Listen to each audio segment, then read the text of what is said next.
ആകാശവാണി. നമസ്കാരം.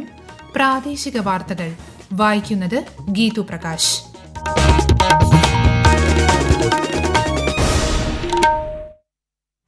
പ്രധാന വാർത്തകൾ. പാർലമെന്റിന്റെ വർഷകാല സമ്മേളനത്തിന് മുന്നോടിയായി കേന്ദ്ര സർക്കാർ വിളിച്ച സർവകക്ഷി യോഗം നാളെ. സമ്മേളനം തിങ്കളാഴ്ച ആരംഭിക്കും. 2047 വികസിത രാഷ്ട്രമായി മാറാനുള്ള ഇന്ത്യയുടെ യാത്രയിൽ ഓരോ പൌരനും വ്യക്തമായ സംഭാവനകൾ നൽകാനാകുമെന്ന് കേന്ദ്ര വിദ്യാഭ്യാസ മന്ത്രി ധർമ്മേന്ദ്ര പ്രധാൻ. കൊല്ലം തേവലക്കരയിൽ ഷോക്കേറ്റ് മരിച്ച വിദ്യാർത്ഥി മിഥുന്റെ സംസ്കാരം ഇന്ന് വൈകിട്ട് അന്ത്യാഞ്ജലി അർപ്പിച്ച് ആയിരങ്ങൾ. സംസ്ഥാനത്ത് ശക്തമായ മഴ തുടരുന്നു. ഇന്ന് 5 ജില്ലകളിൽ ചുവപ്പ് ജാഗ്രത. കേരള, കർണാടക, ലക്ഷദ്വീപ് തീരങ്ങളിൽ മത്സ്യബന്ധനത്തിന് വിലക്ക്. ഇന്ത്യ ഇംഗ്ലണ്ട് വനിതാ ഏകദിന ക്രിക്കറ്റ് പരമ്പരയിലെ 2ാം മത്സരം ഇന്ന് ലോർഡ്സിൽ. വാർത്തകൾ വിശദമായി. പാർലമെന്റിന്റെ വർഷകാല സമ്മേളനത്തിന് മുന്നോടിയായി കേന്ദ്ര സർക്കാർ വിളിച്ച സർവകക്ഷി യോഗം നാളെ. പാർലമെന്റിന്റെ ഇരുസഭകളുടെയും സുഗമമായ പ്രവർത്തനം ഉറപ്പാക്കുന്നതിന് എല്ലാ രാഷ്ട്രീയ പാർട്ടികളുടെയും സഹകരണം തേടാനാണ് യോഗം വിളിച്ചത്. തിങ്കളാഴ്ച ആരംഭിക്കുന്ന സമ്മേളനം അടുത്ത മാസം 21 വരെ നീളും. വർഷകാല സമ്മേളനത്തിൽ നിരവധി സുപ്രധാന നിയമനിർമ്മാണങ്ങളും ചർച്ചകളും നടക്കും. 2047 വികസിത രാഷ്ട്രമായി മാറാനുള്ള ഇന്ത്യയുടെ യാത്രയിൽ ഓരോ പൌരനും വ്യക്തമായ സംഭാവനകൾ നൽകാനാകുമെന്ന് കേന്ദ്ര വിദ്യാഭ്യാസ മന്ത്രി ധർമ്മേന്ദ്ര പ്രധാൻ. ലോകോത്തര നിലവാരമുള്ള അടിസ്ഥാന സൌകര്യങ്ങൾ രാജ്യത്തുണ്ടാകണമെങ്കിൽ യുവാക്കൾ നേതൃനിരയിലെത്തണമെന്നും അദ്ദേഹം പറഞ്ഞു. പാലക്കാട് IIT-യുടെ 7ാമത് ബിരുദദാന ചടങ്ങിൽ മുഖ്യ അതിഥിയായി പങ്കെടുക്കുകയായിരുന്നു അദ്ദേഹം. Palakkad is a cultural juncture of 3 languages, Great Malayalam, Tamil, and part of old Mysore kingdom, so Kannada and Tulu. This is a cultural point of our country, and rightly Government of India and Government of Kerala has chosen Palakkad as a new laboratory for human civilization in the 21st century. I am confident that this Institute of Engineers is dedicated itself for Vikasit Bharat, and certainly you will all have a innovation impact in our civilization. യുവശക്തിയിലാണ് രാജ്യം പ്രതീക്ഷ അർപ്പിച്ചിരിക്കുന്നതെന്നും എല്ലാവരെയും ഉൾച്ചേർത്തുള്ള digital അടിസ്ഥാന സൌകര്യ വികസനത്തിനായാണ് സർക്കാർ പ്രവർത്തിക്കുന്നതെന്നും കേന്ദ്രമന്ത്രി പറഞ്ഞു. 328 പേർ ബിരുദ സർട്ടിഫിക്കറ്റ് ഏറ്റുവാങ്ങി. അക്കാദമിക തലത്തിൽ മികവ് പുലർത്തിയ വിദ്യാർത്ഥികൾക്കുള്ള പുരസ്കാരങ്ങളും ചടങ്ങിൽ വിതരണം ചെയ്തു.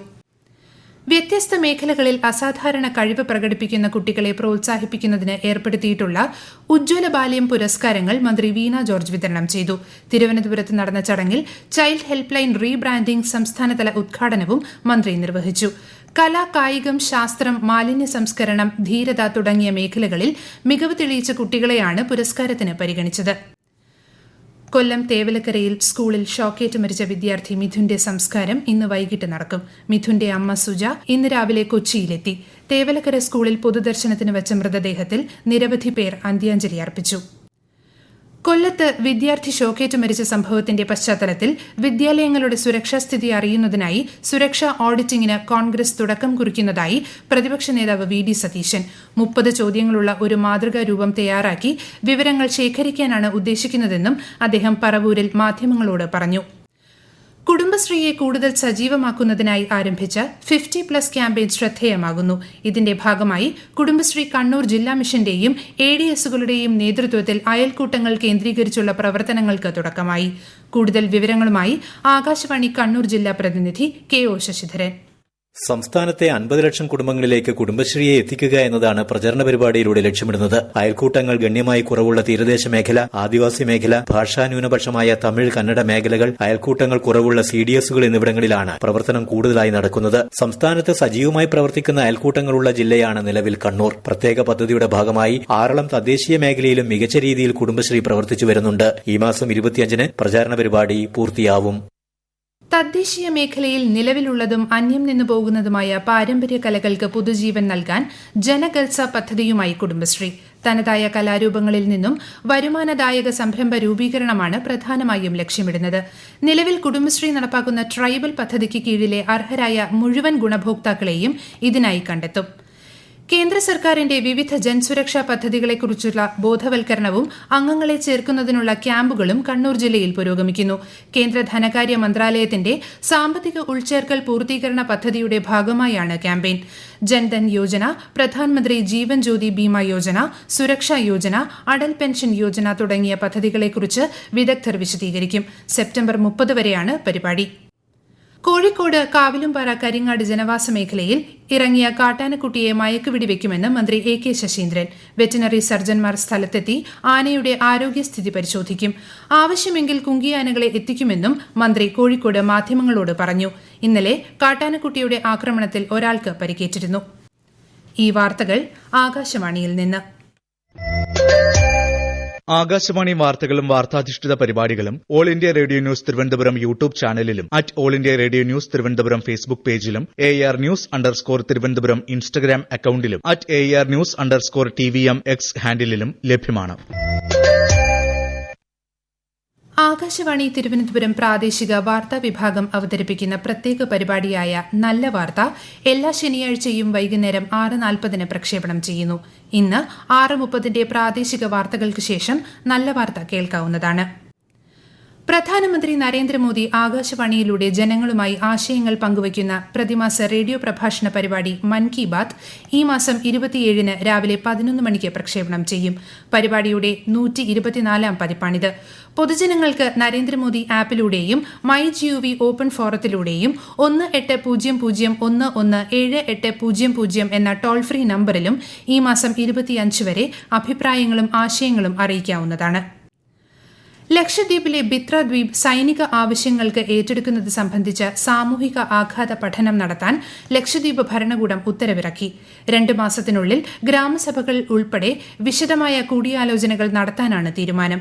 ലക്ഷദ്വീപിൽ ജനവാസമുള്ള ഏറ്റവും ചെറിയ ദ്വീപായ ബിത്രയുടെ ഏകദേശം 91,700 ചതുരശ്ര മീറ്റർ സ്ഥലമാണ് ഏറ്റെടുക്കുക. അതേസമയം ഭൂമി ഏറ്റെടുക്കാനുള്ള ലക്ഷദ്വീപ് ഭരണകൂടത്തിന്റെ തീരുമാനത്തിനെതിരെ ശക്തമായ വിയോജിപ്പ് രേഖപ്പെടുത്തുന്നതായി MP ഹംദുള്ള സയ്യിദ് പറഞ്ഞു. സംസ്ഥാനത്ത് ശക്തമായ മഴ തുടരുന്നു. ഇന്ന് മലപ്പുറം, കോഴിക്കോട്, വയനാട്, കണ്ണൂർ, കാസർഗോഡ് ജില്ലകളിൽ കേന്ദ്ര കാലാവസ്ഥാ വകുപ്പ് ചുവപ്പ് ജാഗ്രത പ്രഖ്യാപിച്ചു. എറണാകുളം, ഇടുക്കി, തൃശൂർ, പാലക്കാട് ജില്ലകളിൽ ഓറഞ്ച് ജാഗ്രതയും മറ്റെല്ലാ ജില്ലകളിലും മഞ്ഞ ജാഗ്രതയും നൽകിയിട്ടുണ്ട്. മോശം കാലാവസ്ഥ കണക്കിലെടുത്ത് കേരള, കർണാടക, ലക്ഷദ്വീപ് തീരങ്ങളിൽ ഈ മാസം 22 വരെ മത്സ്യബന്ധനത്തിന് വിലക്കേർപ്പെടുത്തി. ഇന്ത്യ ഇംഗ്ലണ്ട് വനിതാ ഏകദിന ക്രിക്കറ്റ് പരമ്പരയിലെ 2ാം മത്സരം ഇന്ന് ലോർഡ്സിൽ നടക്കും.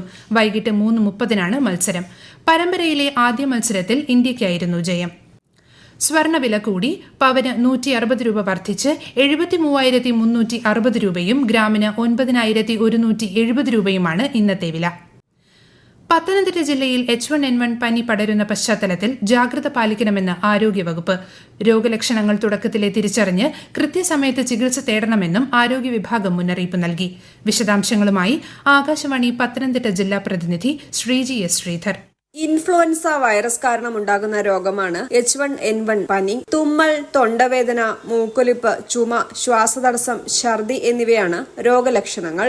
സർക്കാർ ആശുപത്രികളിൽ സൗജന്യ ചികിത്സയും പരിശോധനയും ലഭ്യമാണെന്നും ജനങ്ങൾ ജാഗ്രത പാലിക്കണമെന്നും ജില്ലാ മെഡിക്കൽ ഓഫീസർ അറിയിച്ചിട്ടുണ്ട്. രോഗമുള്ളപ്പോൾ നിർബന്ധമായും മാസ്ക് ധരിക്കണം. പ്രതിരോധ ശക്തി കുറയ്ക്കുന്ന മരുന്ന് കഴിക്കുന്നവർ, കുഞ്ഞുങ്ങൾ തുടങ്ങിയവർ ഏറെ ശ്രദ്ധ പുലർത്തണമെന്നും ആരോഗ്യ വിഭാഗം മുന്നറിയിപ്പ് നൽകുന്നുണ്ട്.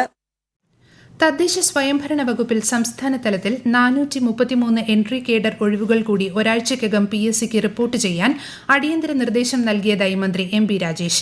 ഈ വർഷം ഇതുവരെ തദ്ദേശ സ്വയംഭരണ വകുപ്പ് 1068 ഒഴിവുകൾ റിപ്പോർട്ട് ചെയ്തതായി അദ്ദേഹം പറഞ്ഞു. ഒഴിവുകൾ കൃത്യമായി റിപ്പോർട്ട് ചെയ്യുന്നുണ്ടെന്ന് ഉറപ്പാക്കുമെന്നും മന്ത്രി വ്യക്തമാക്കി. പൊതുവിദ്യാഭ്യാസ ഡയറക്ടറായ ഷാനവാസ് എസിന്റെ പേരും ഫോട്ടോയും ഉപയോഗിച്ച് പണം തട്ടിപ്പ് നടത്താൻ ശ്രമം.